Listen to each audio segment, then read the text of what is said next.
बच्चों नमस्ते। R O के प्रीवियस ईयर क्वेश्चन पेपर हम सॉल्व कर रहे थे। उसी कड़ी में ये 2021 के मेंस का जो पेपर हुआ था हिंदी का, उसे आज हम सॉल्व करेंगे। मेंस में कुल 30 प्रश्न ऑब्जेक्टिव आते हैं और प्रीलिम्स में 60 प्रश्न आते हैं। और मेंस के ऑब्जेक्टिव वाले सिलेबस में भी पर्यायवाची नहीं है, हटा दिया गया है। तो आइए देखते हैं इन प्रश्नों को कि कैसे इन्हें सॉल्व किया जाए। पहला प्रश्न वाक्य की अशुद्धि से पूछा है। निम्नलिखित में से कौन सा वाक्य अशुद्ध है? ऑप्शन ए, इसका तात्कालिक प्रभाव पड़ा। पत्र किसके नाम पर लिखा गया? 1 रुपये में कितने पैसे होते हैं? भारत एक समृद्धिशाली देश है। तो तात्कालिक प्रभाव पड़ा, ये सही है। सी ऑप्शन, 1 रुपये में कितने पैसे होते हैं, ये भी सही है। भारत एक समृद्धिशाली की जगह समृद्धशाली होना चाहिए था, लेकिन यह भी सही है। पत्र किसके नाम पर, यहाँ पर देखिए परसर्ग की अशुद्धि सीधे सीधे है कि किसके नाम पर, तो पर लिखना ही नहीं चाहिए। अतिरिक्त रूप से यहाँ पर परसर्ग यानी कारक चिन्ह जोड़ दिया गया है, तो इसलिए ये बी ऑप्शन गलत है। दूसरा प्रश्न विलोम से है कि कौन सा युग्म गलत है? आविर्भाव, ये पहला ही गलत है। आविर्भाव का तिरोभाव होता है। आविर्भाव मतलब उत्पन्न होना, तिरोभाव मतलब समाप्त हो जाना। अपराधी निरपराध सही है। देखिए, अगर कभी कभी ऑप्शन में निरपराधी दे दे तो निरपराधी गलत होता है, निरपराध ही सही है। उन्मूलन का रोपण होता है। उन्मूलन मतलब किसी चीज़ को उखाड़, जड़ से उखाड़ देना। रोपण का मतलब लगाना। विहित मतलब किसी चीज़ की हामी भरना। निषिद्ध मतलब मना कर देना। तो आविर्भाव का विभाव दिया है, यही ऑप्शन गलत है। अब देखिए, तद्भव तत्सम पूछा है तीसरे प्रश्न में, तो पूछा है कौन सा विकल्प गलत है, यानी और सब सही होंगे। तो अब बी ऑप्शन पहले देखिए, आदित्यवार इतवार सही है। अच्छा, आदित्य का मतलब सूर्य होता है, ये पर्यायवाची इसी समय आप लोग याद कर लीजिए। आदित्य सूर्य की पर्यायवाची है। सी ऑप्शन देखिए, उद्गलन उगलना, यह भी सही है। उद्घाटन उघाड़ना, यह भी सही है। आर्द्रक अदरक का तत्सम होगा, यही गीला, ये जो है गलत ऑप्शन है। और वैसे भी आर्द्र मतलब गीला होता है, लेकिन वहाँ भी ये तत्सम नहीं होगा, ये गलत है। आर्द्रक लिखा है। अगला प्रश्न देखें, कौन सा वाक्य शुद्ध है, यानी 3 अशुद्ध होंगे। तो मेरे लिए ठंडी बर्फ़ और गर्म चाय लाओ। अब बर्फ़ का गुण ही ठंडा है, तो ठंडी बर्फ़ कहने की ज़रूरत नहीं। आग का गुण ही गर्म है, तो गर्म कहने की ज़रूरत नहीं। तो ये ऐसे लिखा जाना चाहिए, मेरे लिए बर्फ़ और आग लाओ। व्यायाम करना चाहिए जिससे कि स्वस्थ हों। अब जिससे कि यहाँ पर कारक चिन्ह, ये संयुक्त बोधक अव्यय गलत लगा है। यहाँ पर ताकि होना चाहिए। व्यायाम करना चाहिए ताकि हम स्वस्थ रहें। एक एक करके सभी मर गए। एक एक कर सभी मर गए, करके नहीं होना चाहिए।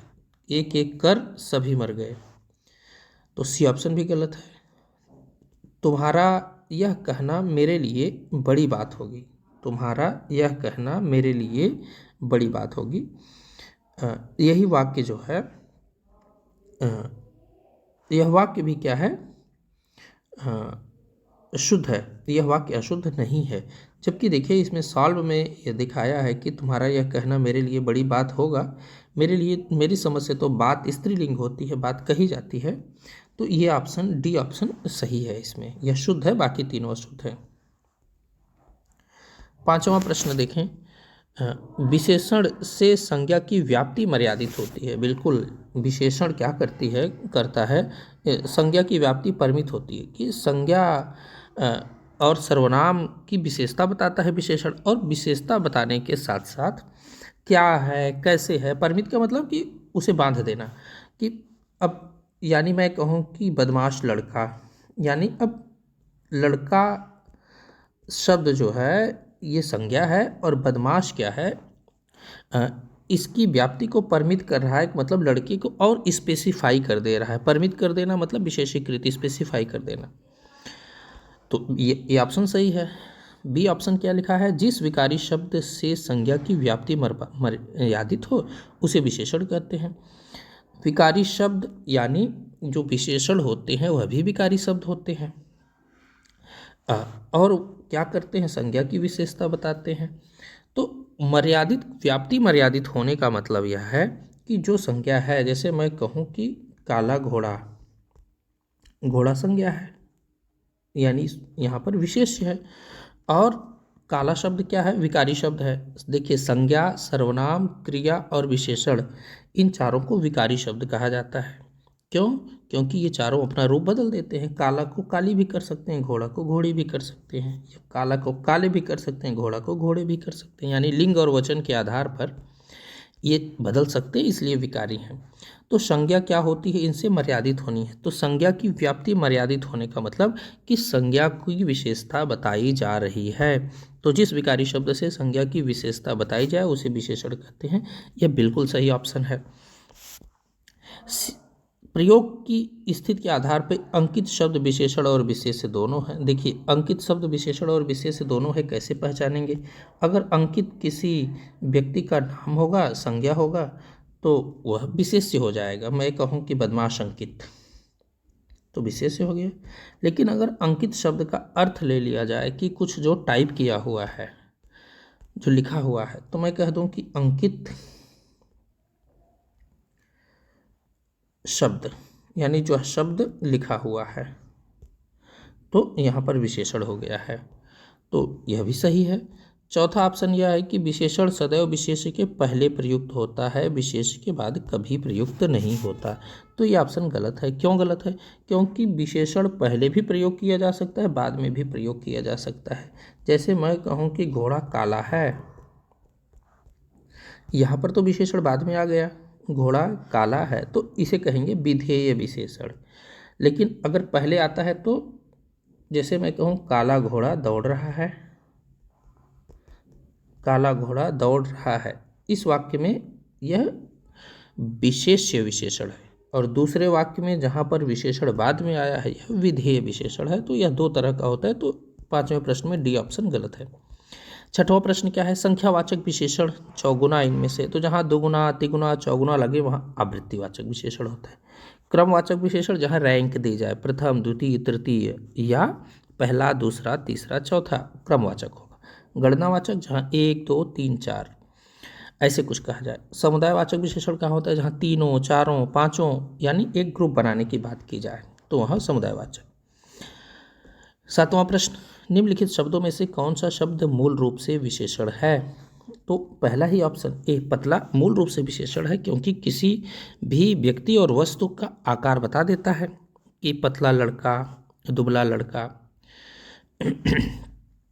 अर्थ शब्द देखिए संज्ञा है, और अर्थ से बना है आर्थिक, यानी आर्थिक परिवेश। अब परिवार से वैसे पारिवारिक, कुछ भी पारिवारिक के आगे जोड़ सकते हैं, पारिवारिक की स्थिति। परलोक से पारलौकिक, तो पारलौकिक विशेषण होगा, आर्थिक विशेषण होगा, पारिवारिक विशेषण होगा, लेकिन ये तीनों अपने आप में क्या है, संज्ञा है। तो संज्ञा है तो ये सब विशेष्य हैं, केवल पतला ही ऐसा है जो मूल रूप में विशेषण है। ए ऑप्शन सही है। आठवें में देखिए, आठवां प्रश्न देखिए, प्रीलिम्स में भी पूछा गया है, मेंस में भी रिपीट कर दिया है कि निम्नलिखित में से विशेषण शब्द नहीं है। अचंड ये विशेषण है, अकर्ण विशेषण है, अकूत विशेषण है, केवल अचार शब्द ऐसा है कि जो विशेषण नहीं है। इसे हमने पिछले वीडियो में डिस्कस भी किया है। नौवां प्रश्न देखिए, अनेक शब्दों के लिए एक शब्द पूछा है, वाक्यांश के लिए एक शब्द। जंगल की आग दावानल कहते हैं, अनल मतलब आग होता ही है, और दाव जंगल से आया तो दाव में अनल जोड़ दिया, दावानल जंगल की आग। बड़वा नल समुद्र की आग, जठरा नल या जठराग्नि पेट की आग। आदि से अंत तक, देखिए अनंत यहाँ पर लिख दिया है, ये गलत है। आदि, आदि अंत ऐसे बनेगा आद्यांत, तो आदि से अंत तक को कहेंगे आद्यांत। अपनी विवाहिता स्त्री से उत्पन्न पुत्र को कहा जाता है औरस, और गैर पुरुष से जो उत्पन्न होगा उसे कहते हैं जारज। तो जारज और औरस ये विलोम भी हैं एक दूसरे के, ये भी ध्यान देना है। औरस का मतलब कि किसी स्त्री की शादी जिस पति से हुई उसी से बच्चा पैदा हुआ तो औरस, दूसरे पति से हुआ तो जारज। और गर्भ की थैली से पैदा हुआ जरायुज, यानी जो बच्चे पैदा करते हैं जो जीव, उनके लिए ये शब्द आता है जरायुज। तो और जो अंडे से पैदा होते हैं उन्हें कहते हैं अंडज। तो जरायुज का विलोम हो जाता है अंडज, ये भी ध्यान देना है। अंडजा मतलब पैदा होना, तो जो अंडे से पैदा हो अंडज। और दत्तक का मतलब होता है जिसे गोद लिया जाए। देखिए आवा शब्द का तत्सम रूप होगा। आवा यानी जिसमें मिट्टी के बर्तन पकाए जाते हैं उसे आवा कहते हैं, तो आवा का तत्सम होता है आपाक। जो अग्नि में पके उसे कहते हैं आपाक यानी आवा। सरल शब्द का विलोम नहीं है, तो ये पहला ऑप्शन ही नहीं होगा। विरल, विरल तो सघन का विलोम होता है। सघन का मतलब कोई चीज़ पास पास में है, विरल का मतलब दूर दूर है। वक्र मतलब टेढ़ा, कठिन मतलब टेढ़ा, कुटिल मतलब टेढ़ा। तो सरल का विलोम ये तीनों होंगे, वक्र, कठिन, कुटिल। पर्यायवाची भी आप याद कर सकते हैं इन तीनों से। सॉरी, कौन विलोम नहीं है, तो वक्र पर्यायवाची है एक तरह की, कठिन, कुटिल ये सब पर्यायवाची हैं किसके, सरल के। 13वां प्रश्न देखें, जो ज्ञात इतिहास से पहले का हो उसके लिए एक शब्द है, उसको कहते हैं प्राग ऐतिहासिक। देखिए इसमें एक उपसर्ग लगा है प्राग, प्राग मतलब पूर्व में, पहले, और इतिहास से पहले, इतिहास में प्राग शब्द लगाएंगे तो क्या बन जाएगा, प्राग ऐतिहासिक। प्राग ऐतिहासिक काल वैसे भी पढ़ते हैं, यानी इतिहास जब शुरू हुआ उससे पूर्व का काल। जब इतिहास का मतलब जब लिखित साक्ष्य वगैरह मिलना शुरू हुए होंगे तो उससे पहले का जो काल है वो प्रागैतिहासिक। अनैतिहासिक मतलब जो इतिहास से संबंधित ही ना हो, ये ऑप्शन इसका मतलब यह हुआ। ऐतिहासिक मतलब कि जब से जो इतिहास से संबंधित है, जिसके ऐतिहासिक साक्ष्य हैं। और प्रागैतिहासिक का मतलब जो इतिहास से पहले का है, तो प्रागैतिहासिक ये ऑप्शन सही है यही। अगला प्रश्न देखें, जो अचानक आंखों से ओझल हो गया हो उसे कहते हैं अंतर्धान। ये वर्तनी में बहुत पूछा जाता है, सी ऑप्शन सही है, ध्यान से देखने की जरूरत है। अंतर्ध्यान शब्द गलत होता है, और यह भी बी ऑप्शन भी गलत है, डी ऑप्शन भी गलत है। अंतर्धान सही होता है, अंतर्ध्यान नहीं होता है। वर्तनी में भी ये पूछा जा सकता है। आग्रह का विलोम क्या होगा, विलोम का इसमें सही युग्म पूछा है, तो आग्रह का अनाग्रह होगा। हमने विलोम की क्लास बनाई है, आप सब देखिएगा, उसमें महत्वपूर्ण प्रश्नों की सूची हमने देखा, तो इसमें ये सब रिपीट किए जा रहे हैं बार बार। यूपीपीएससी ये प्रश्न पूछता है, चाहे सीसैट में चाहे आरओ में ये आता ही रहता है। तो आग्रह का अनाग्रह होता है, तो ये गलत हो गया ए ऑप्शन। गणतंत्र, लोकतंत्र ये पर्यायवाची हैं एक दूसरे के, और प्रश्न में क्या पूछा है, विलोम पूछा है, तो यह भी गलत है। गणतंत्र का लोकतंत्र नहीं होना चाहिए, गणतंत्र का राजतंत्र होना चाहिए। आकीर्ण का विकीर्ण होना चाहिए, यही ऑप्शन सही है, ये एक दूसरे के विलोम है। और थोक का फुटकर होना चाहिए। फॉर्चून की दुकान किराने की दुकान होती है, थोक का फॉर्चून नहीं होगा, थोक का फुटकर होना चाहिए। तो ये ध्यान देने की ज़रूरत है। ये इसमें सी ऑप्शन एक दूसरे का विलोम है, आकीर्ण का विलोम विकीर्ण होता है। 16वां प्रश्न देखिए, बहुत महत्वपूर्ण प्रश्न है। पूज्यास्पद व्यक्ति का सम्मान करना चाहिए। इसमें अशुद्ध वाक्य पूछा है, कौन सा वाक्य अशुद्ध है। अब देखो ये हमने शुद्ध अशुद्ध की क्लास में डिस्कस भी किया है, या तो पूज्य शब्द सही होता है, या तो पूजनीय शब्द सही होता है, या तो पूजास्पद पद सही होता है। पूजास्पद, तो पूज्यास्पद आ गया तो वैसे ही ये गलत हो जाएगा, ये ऑप्शन गलत है। दक्षिण भारत के लोग हिंदी इतर भाषी हैं। इतर का मतलब होता है हिंदी से अलग, तो ये ऑप्शन सही है, बी ऑप्शन सही। तो इतर का मतलब होता है अलग भाषा, तो ये सही है। सुरेखा ने गीत की 2-4 कड़ियाँ गाई। देखिए गीत की कड़ियाँ होती हैं, ठीक है, और माला की लड़ियाँ होती हैं। अब परीक्षा प्रणाली बदलनी चाहिए, ये भी सही है, तो पहला ही ऑप्शन इसमें गलत है, तो यही पूछा है। उपत्यका का विलोम होगा अधिपत्यका। पर्वत के ऊपर की भूमि उपत्यका और नीचे की भूमि अधिपत्यका, ये ध्यान रखना है। वाक्यांश के लिए एक शब्द में भी पूछा जा सकता है। वर्तनी किसकी शुद्ध है? 18वें प्रश्न में ये पूछा है, तो अनधिकार शब्द सही लिखा है। समुद्रिक नहीं होता है, सामुद्रिक होता है, इसलिए गलत है। सृष्टि नहीं होता है, सृष्टि होता है, छोटी की मात्रा होगी। अभ्यंतरिक नहीं होता है, आभ्यंतरिक होता है, दीर्घ आ होना चाहिए, गलत है। जो बाएं हाथ से हथियार चलाने में कुशल हो उसके लिए कहा जाता है सव्यसाची। क्या है वो? सव्यसाची। वामपंथी जो समाजवादी या साम्यवादी विचारधारा का पालन करता हो, वज्रपाणी जिसके पाणी मतलब हाथ में वज्र हो, वीणा पाणी जिसकी हाथ में वीणा हो, वह तद्भव तत्सम का एक युग्म छांटने को 20वें प्रश्न में पूछा है, जो कि अशुद्ध है, गलत है, यानी बाकी सब शुद्ध होंगे। तो ईख का इक्खू होता है, गोमय का गोबर होता है, ऊर्ध्वतन का उपटन होता है, ये पहला ही ऑप्शन गलत है इसमें। छाछ का छक्षिका होता है, इच्छिका नहीं होता है, तो ये 20वां का ए ऑप्शन गलत है। 21वां प्रश्न देखिए, मसृण का विलोम पूछा है, तो मसृण का विलोम जो है रुक्ष होता है। मसृण का मतलब होता है कोमल और रुक्ष का मतलब होता है कठोर। परुष भी दिया होता तो परुष मतलब भी होता है कठोर, तो मसृण का 2 हो सकता है, अगर परुष होता तो परुष भी हो सकता था। अच्छा, 20वें प्रश्न में देखिए, ईख का जो है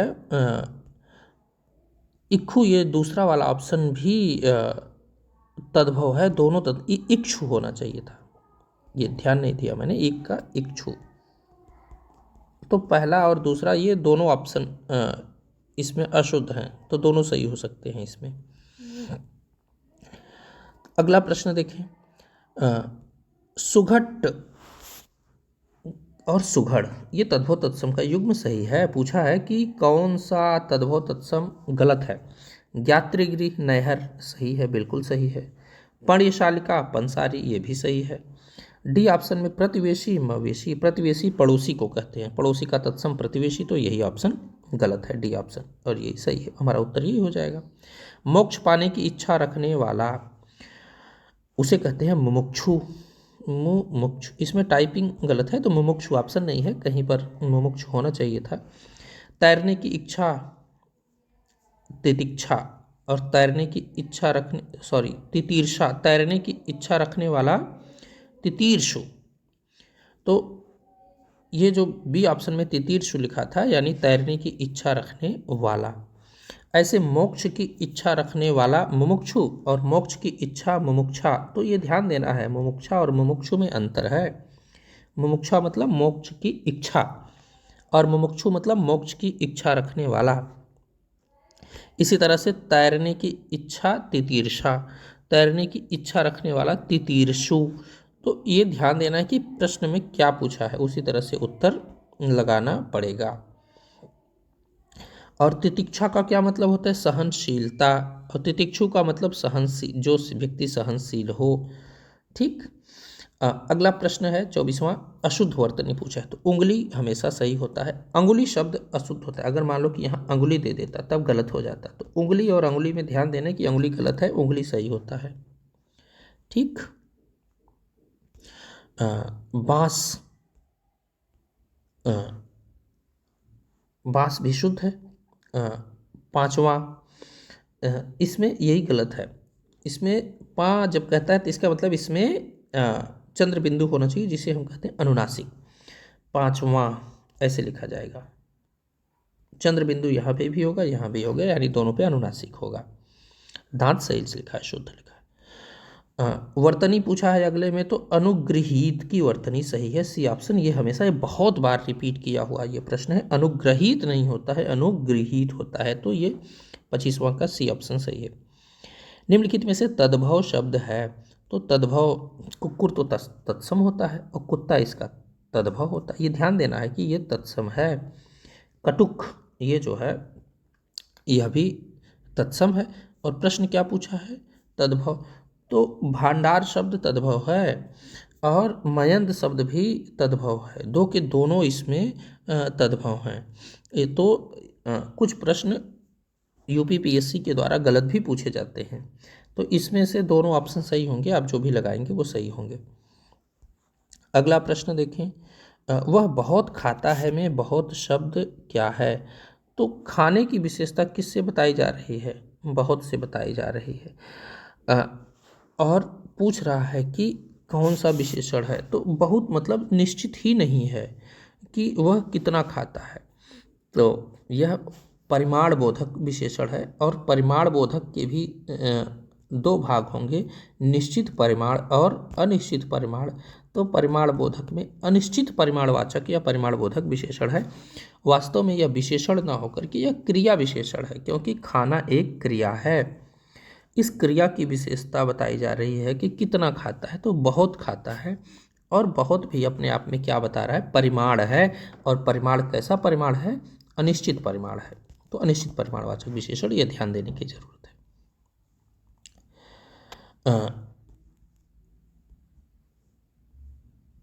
तद्भव और तत्सम पूछा है 28वें प्रश्न में कि कौन सा युग्म शुद्ध है? तो श्रेष्ठी होता है, सेठ का श्रेष्ठ नहीं होता, श्रेष्ठी। अरहठ का ट नहीं होता है, ठ होना चाहिए, रहट का अरहट। कंघी का कंकती, ये सही है, सी ऑप्शन सही है, कंघी का कंकती ही होता है। और मीठा का मिष्टा होना चाहिए, ठा की जगह पर ट होना चाहिए। तो ये बहुत मामूली सी गलतियां हैं कि जल्दी पकड़ में नहीं आता है। तो रहट का अरघट, अरहट नहीं अरघट, और सेठ का श्रेष्ठी, मीठा का मिष्ट, ये ध्यान देने की जरूरत है। अनघ, अनघ का विलोम पूछा है। अनघ का विलोम होता है अघी। अघी का मतलब होता है पापी, जिसने पाप किया हो। अनघ का मतलब कि जो शुद्ध हो, कोई पाप न किया हो। तो अनघ का विलोम क्या होता है? अघी। या हम कहें कि निरघ का भी विलोम क्या होता है? तो अघी। दोनों सही हैं। तो अनघ का भी विलोम अघी, निरघ का भी विलोम अघी। निष्पाप का पापी, कृति का अकृति, ये ध्यान देने की जरूरत है, ये पूछे जाते हैं। प्रविशेषण को कामता प्रसाद गुरु क्या कहते हैं? तो इसे कहते हैं अंतर्विशेषण। प्रविशेषण क्या होते हैं? प्रविशेषण होते हैं जो संज्ञा और सर्वनाम की विशेषता बताए उसे तो विशेषण कहते हैं, लेकिन कुछ ऐसे भी शब्द हैं जो विशेषण के भी विशेषण होते हैं। जैसे मैं लिखूं कि वह बहुत सुंदर है, वह बहुत सुंदर है, तो सुंदर शब्द क्या है? अपने आप में एक विशेषण के रूप में आया है। और बहुत क्या है? इस सुंदर की भी विशेषता बता रहा है, तो विशेषण का भी विशेषण हो गया। तो बहुत क्या है? प्रविशेषण। यहाँ ध्यान देने की जरूरत है, अगर सुंदरी मैं कह दूं तो सुंदरी विशेषण नहीं होगा, ये बन जाएगा संज्ञा, क्योंकि यह किसी स्त्री की पर्यायवाची के रूप में आएगा। तो ये था 2021 का RO का पेपर, मेंस का। हमारी समझ से तो आपको समझ में आया होगा और बहुत कुछ सीखने को मिला होगा। हम ऐसे जितने भी पेपर हुए हैं उन्हें लेकर के आएंगे। आप सब ध्यान से पढ़िए और सॉल्व करने की टेक्निक सीखिए। पढ़ने के लिए, सुनने के लिए धन्यवाद।